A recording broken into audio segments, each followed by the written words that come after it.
CM చంద్రబాబుతో ఉప ముఖ్యమంత్రి పవన్ కళ్యాణ్ ప్రత్యేకంగా సమావేశం కావడం వెనుక అసలు ఆంతర్యం ఏంటి, ఎజెండా ఏంటి? తిరుమల లడ్డూ విషయంలో, తిరుమల చుట్టూ రాజేసిన రాజకీయ వివాదం విషయంలో కొత్తగా వ్యూహం ఏదైనా తెర మీదకి తెచ్చే సన్నాహాలు జరుగుతున్నాయా, లేదంటే రాజకీయపరమైన పదవుల అంపకాల మీదే ప్రధానంగా చర్చించారా? దాదాపు 3 వారాల గ్యాప్ తర్వాత ప్రత్యేకంగా గ్రహణం రోజున జరిగిన సమావేశాన్ని లోతుగా చూస్తే కొత్త విషయాలు ఏమన్నా అర్థమవుతాయా?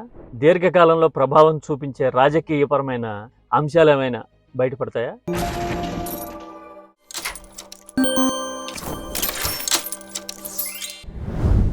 పవన్ కళ్యాణ్, చంద్రబాబు సమావేశమైన ప్రతిసారి రాజకీయ అంశాల చుట్టూనే చర్చలు జరగటము, లేదంటే సమావేశం జరిగిన మర్నాడో 1-2 రోజులకో వ్యూహాత్మక ప్రచార ఎజెండా అనేదైనా తెర మీదకి తీసుకురావడమో ఈ మధ్యకాలంలో చూస్తూ ఉన్నాం కదా. ఇద్దరు రీసెంట్ గా సమావేశమైంది ఎప్పుడు?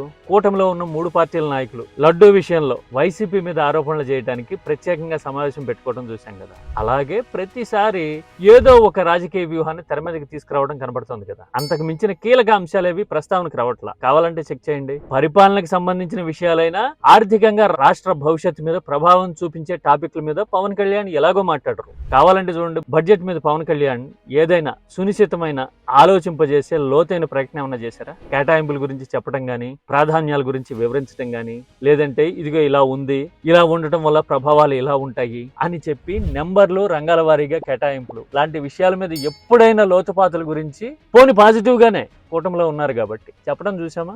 ఆయన సబ్జెక్ట్ పరమైన విషయాల మీద ఎప్పుడూ మాట్లాడరు. పోనీ వ్యూహాత్మకంగా చాలా కీలకమైన అడుగు అనుకున్న సందర్భాలు ఎలాంటివి? సపోజ్ అదానీ డేటా సెంటర్ని గూగుల్ డేటా సెంటర్గా ప్రకటించేందుకు ఈవెంట్ నిర్వహించారు కదా ఢిల్లీలో. అలాంటి సందర్భాల్లో పవన్ కళ్యాణ్ ఎప్పుడైనా కనిపించారా? మనకి కనపడరు. పోనీ స్ట్రాటజిక్గా ప్రొజెక్ట్ చేసుకునే దావోస్ లాంటి పర్యటనలో పవన్ కళ్యాణ్ ఎలాగో ఉండరు, ఇంటర్వ్యూల్లోనూ సమావేశాల్లోనూ ఆయన ఎలాగో కనిపించరు కదా. అంటే రాష్ట్ర భవిష్యత్తుకి సంబంధించిన విషయాలైనా, ఆర్థిక పరమైన విషయాలైనా, ప్రమోషన్ పబ్లిసిటీ చేసుకునే అంశాల్లో అయినా పవన్ కళ్యాణ్ కనిపించరు. పోనీ శాంతి భద్రతలకు సంబంధించిన ఇష్యూలు, జనంలో హాహాకారాలు, ఉలికిపాటు వచ్చే ఇష్యూస్ అంటే ఇళ్ల మీద దాడులు చేయడము, పెట్రోల్ బాంబులు వేసటం లాంటివి వచ్చినప్పుడైనా కొన్ని పవన్ కళ్యాణ్ రెస్పాండ్ అవుతూ ఉంటుందా? ఉండదు. అంటే కీలకమైన విషయాలు వేటి మీద పవన్ కళ్యాణ్ చాలా సుస్పష్టంగా, ఇతమిద్దంగా, స్పెసిఫిక్ గా మాట్లాడడం మనకు కనపడదు. ఓన్లీ వీళ్ళిద్దరు సమావేశం అంటే ముఖ్యమంత్రి, ఉప ముఖ్యమంత్రి సమావేశం అయిన తర్వాత రాజకీయ పరమైన వ్యూహాన్ని తెర మీదకి తీసుకురావడము, ప్రచార అంశాలని కొత్తగా జనంలోకి తీసుకెళ్లేందుకు అటెంప్ట్ చేసే సందర్భాల్లో మాత్రమే పవన్ కళ్యాణ్ మాట్లాడుతుంటారు కదా. అందుకోసమే ఇవాల్టి సమావేశం మీద ప్రత్యేకంగా చర్చ జరుగుతోంది. పైపెచ్చు గ్రహణం రోజున ఇద్దరు సమావేశం అయ్యారు అని చాలా చమత్కారంగా కొంతమంది మాట్లాడుతున్నారు. కారణం ఏంటి అని చూస్తే స్పెసిఫిక్ రీజన్ ఒక్కటే కనపడుతుంది. ఏంటి? రాజకీయపరమైన అంశాలు చర్చకు వచ్చి ఉండొచ్చు, రేపో మాపో కొత్త వ్యూహాలు ఏమైనా తెర మీదకి తీసుకొచ్చి విపక్షం మీద రాజకీయ దాడి కొత్తగా ఏమైనా చేస్తారా అనేది చూడాలి. అది వేరే విషయం. ముఖ్యంగా వీళ్ళిద్దరి మధ్య, ముఖ్యమంత్రి, ఉప ముఖ్యమంత్రి రాజ్యసభ స్థానాల భర్తీ విషయంలో చర్చలు జరిపారు అనేది ఇంటర్నల్ సోర్స్. మామూలుగా ఆలోచించినా కూడా మనకి వెంటనే తట్టే విషయమే ఇది. ఎందుకని? రాష్ట్రం నుంచి 4 రాజ్యసభ స్థానాలు ఖాళీ అవుతున్నాయి. 5వ తారీఖుతో అంటే ఎల్లుండితోనే నామినేషన్ల గడువు ముగుస్తూ ఉంది. ఇలాంటి సందర్భంలో నామినేషన్ తో పాటు దాని చుట్టూ ఉన్న టెక్నికల్ అంశాల గురించి చర్చించారు ఇద్దరు అనే ఫీలర్స్ వస్తూ ఉన్నాయి. 4 రాజ్యసభ స్థానాలు ఖాళీ అవుతున్నాయి. 1 జనసేన కేటాయిస్తారు అనే ఫీలర్స్ ముందు నుంచి ఉన్నాయి.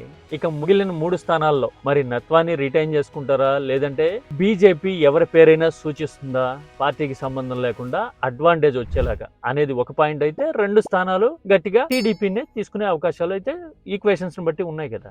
ఇలాంటి టైంలో నామినేషన్ తో పాటు దానికి సంబంధించిన అంశాల మీద ఇద్దరు చర్చించారు అనేది అయితే కన్ఫర్మ్డ్ గా వస్తున్న ఇన్ఫర్మేషన్ అనుకోవాలి. రాజ్యసభ అనేది ఆ 2 పార్టీలకు సంబంధించిన విషయమే. టీడీపీ ఇవ్వడము, జనసేన తీసుకోవడము 1 సీటు అనుకున్నా గానీ అది కూడా పొలిటికల్ ఈక్వేషన్స్ దృష్ట్యా, కూటమి సమీకరణల దృష్ట్యా వెరీ ఇంట్రెస్టింగ్. ఎందుకని? జనసేనకి వచ్చే రాజ్యసభ సీట్ని ఎవరికి కేటాయిస్తారు, సామాజికంగా, ఆర్థికంగా ఎలాంటి ప్రభావాలు, రిఫ్లెక్షన్స్ ఉంటాయి అనే దాన్ని బట్టి కూటమి పార్టీల ప్రయారిటీస్ ఏంటి, కూటమి పార్టీలు ఏ అంశాల ప్రాతిపదికన నడుస్తా ఉన్నాయి అనేది తెలిసిపోతుంది కదా. ఎవరో ఒక లింగం అని ఇచ్చేసారు కదా ఉన్నట్టుండి. ఎవరికి ఇస్తారు? రాక వస్తున్న 1 రాజ్యసభ సీటు అనే దాన్ని బట్టి జనసేన వ్యూహం, పవన్ కళ్యాణ్ లెక్కలు ఎలా ఉంటాయి అనేది తెలుస్తుంది. అలాగే కూటమి పార్టీల ప్రయారిటీస్ ఎలా ఉంటాయి అనేది మనకి అర్థం కాబోతోంది వెరీ సూన్. ఆ తర్వాత ఈ రాజ్యసభ స్థానాల భర్తీలో లాంగ్ టర్మ్ ఇండికేషన్ మరొకటి కూడా ఉంది. అదేంటో తెలుసా? బీజేపీ గనక నేరుగా పార్టీకి సంబంధించిన వాళ్ళని, అది స్టేట్ కి సంబంధించిన వాళ్ళైనా కావచ్చు, ఇతర రాష్ట్రాల వాళ్ళు ఎవరైనా కావచ్చు, రాష్ట్రం నుంచి పంపించాలి అని ఇంటిమేషన్ టీడీపీకి ఇస్తే గనక ఒక రకంగా అర్థం చేసుకోవాల్సి ఉంటుంది. ఎలాగా? దీర్ఘకాలంలో ఈ రెండు పార్టీలు చాలా వ్యూహాత్మకంగా వెళ్తున్నాయి అని అనుకోవాల్సి ఉంటుంది ఒక రకంగా. అలా కాకుండా బీజేపీ చాలా వ్యూహాత్మకంగా మౌనంగా ఉందనుకోండి మిగిలిన 3 రాజ్యసభ స్థానాల విషయంలో. అది కాదంటే నత్వాని లాంటి వాళ్ళనో ఇంకొకరినో నేరుగా రాజకీయ అసోసియేషన్ లేని వాళ్ళ పేర్లు సూచించి సరిపెట్టుకుందనుకోండి బీజేపీ, చాలా క్యాలిక్యులేటెడ్ గా టీడీపీ విషయంలో బీజేపీ ఆలోచిస్తోంది అని అర్థం చేసుకోవాల్సి ఉంటుంది. ఇది లాంగ్ టర్మ్ ఇండికేషన్ అనుకోవాలి. ఒకవేళ ఇలాగే పార్టీకి సంబంధం లేని వాళ్ళని సూచించినా, లేదంటే సైలెంట్ గా ఉన్నా గానీ బీజేపీ అంటీ ముట్టనట్టు ఉంటోందేమో రాష్ట్ర రాజకీయాల విషయంలో అని అనుకోవాల్సి ఉంటుంది. ఎందుకో తెలుసా? లడ్డూ విషయంలో ఆల్రెడీ మనం చూసాం. చంద్రబాబు ఎన్ని విజ్ఞప్తులు చేసినా, ఢిల్లీ వెళ్లి అమిత్ షాకి విన్నవించినా కూడా బీజేపీ అవుట్ రైట్ గా టీడీపీకి సపోర్ట్ చేసిన దాఖలా కనిపించలా. పైపెచ్చు కేంద్ర ప్రభుత్వ నిర్దేశంతో పనిచేసే సిబిఐ దర్యాప్తు చేసి 16 నెలల పాటు ఇచ్చిన రిపోర్ట్ ఏమో చంద్రబాబు చేసిన ఆరోపణలకి వ్యతిరేకంగా వచ్చింది. జంతువులు కొవ్వు కలవలేదు. ఇలాంటి టైంలో రాజ్యసభ సీట్ల భర్తీ విషయంలో బీజేపీ అనుసరించే వైఖరి ఖచ్చితంగా లాంగ్ టర్మ్ ఇండికేటర్ అని అర్థం చేసుకోవాల్సి ఉంటుంది. ఆ తర్వాత జనసేన టీడీపీ ఎలాగో కలిసి ఉండక తప్పని పరిస్థితులు ఉన్నాయి కదా.